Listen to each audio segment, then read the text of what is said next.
My name is Joanna Petit-Frere, makeup artist and photographer, and thank you for watching my Lipstick Visage One Studios cosmetic makeup video.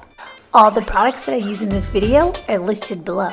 Please make sure you like, share this video, and follow my Instagram page and subscribe to my YouTube channel, Visage One Studios.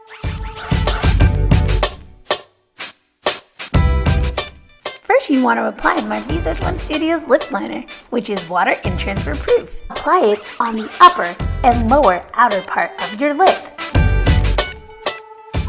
Next, I'll be applying my makeup line Visage One Studios Luxurious Longwear Matte Lip Stain. Apply it on your lower and upper lip in a back and forth motion. Visage One Studio Longwear lip stains are creamy lip colors with a modern matte finish. The nourishing ingredients help keep the lips supple and smooth.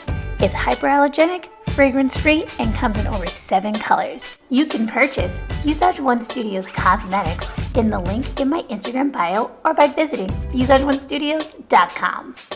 The final look. I also teach one-on-one and group makeup classes. If you want to learn more about my makeup courses, click on the link that says makeup classes below. Please make sure you like, share this video, and follow my Instagram page and subscribe to my YouTube channel, Visage One Studios.